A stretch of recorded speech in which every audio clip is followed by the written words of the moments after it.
everyone, it's Kathy Tai, your specialist in the area. Today we have Aaron joining us in the expert series. Hey. Hi Aaron, Great to thanks see you. for joining us. Yeah. Hey, I'm a local property inspector. And what do you love about it?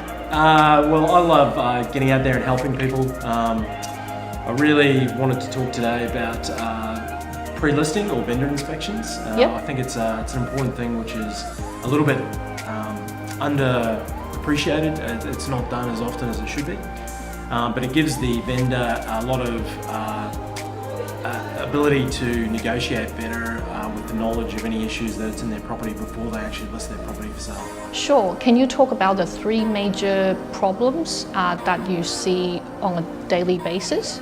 Yeah, absolutely. So three, I guess, a good place to start is non-structural issues, which can still be quite serious. Can still be quite scary for a vendor if it comes back, especially as a part of the pre-purchase condition of the contract. There can be a lot of, first of all, it can actually upset the contract and it won't proceed. But also it can be, a real worry about what do I do with it? Do I need to fix it, or can I just sell it as is? I guess a big part of what I can do in that vendor inspection phase is to help them to make that decision. Whether they're actually going to fix it themselves or whether they just go back to the buyer and say, look, this is going to sell as is, and then you can negotiate on the price. So one of the things that I've been seeing, particularly lately, is ceiling issues. There was quite a scary news story on Channel 9 News in which the entire ceiling had actually fallen down in an investment property. I actually rang the building inspector. I didn't actually do the inspection myself, but rang him, and it was one that he actually identified could have quite easily have been prevented. Yeah, absolutely. For years, it had been deteriorating for absolutely years before it actually catastrophically failed. So, one of the first things that you pick up in the case of ceiling sagging, which would have led to that particular issue, is the very first thing you'll start to see nail heads in the ceiling.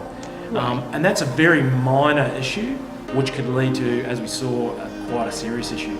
But when it's initially just the nail heads appearing, a few screws on each side, just where you're starting to see nail heads, a couple of $100, and that issue goes away forever. Okay. If it's left to proceed, you'll start to see rippling in the ceiling. Over time, it becomes less and less likely that the pinning on either side of the nail is going to be effective, and it'll get more and more expensive. So at the point where it does become more serious, what the vendor inspection report can do is we can bring in trusted local contractors and tradespeople and then work out exactly what that's going to cost, and then obviously factor that into the listing. That's great. So it can be easily fixed in the beginning if you diagnose the symptom of the ceiling. And even if we don't pick it up right at those early stages, we can at least have that discussion about exactly what it's going to take to fix it. And again, whether it's worth doing prior to the listing or whether we're going to leave it and sell as is. Sure, that's great. What about the roof? Do you see any problem with the roof? Yeah, exactly. Roof is quite closely related to ceiling, obviously. We do see a lot of roof issues that lead to ceiling issues. So one of the most common ones is that the ridge capping on a tile roof, for example, which we see a lot of in Queensland, will start to deteriorate over time. It's totally normal. That roof capping compound is actually a flexible compound, but over time, as it ages, it will become a little bit more brittle. You'll start to see cracking around those ridge caps, and eventually that's going to lead to movement, and then you're going to get leaking in those areas. So that can lead to all kinds of issues. Number one, ceiling sagging, as we saw in the previous example. But also it can lead to things like mold.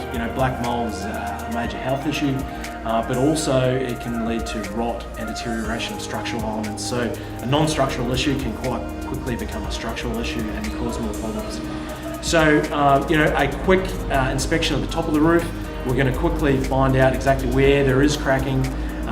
We can resolve any just localized cracking, but also then we can, if we really need to, if it has gone on too far, we can engage trusted local tradespeople to give us an idea of exactly what it's going to cost, to rebed it, reseal, and then, you know, sell after. And how expensive can it be?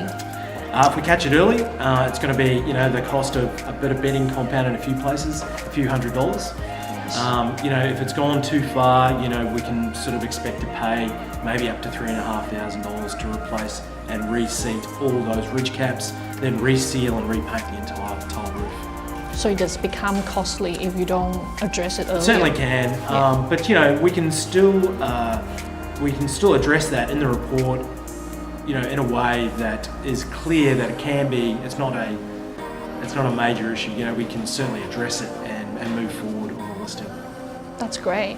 And what about drainages? Because we've had a lot of thunderstorm, a lot of cyclones in Queensland. Yeah, we've had a lot of, well, not just you know, a lot of rain, but also high humidity. Yes. So what we're seeing a lot of is lots of localised drainage issues.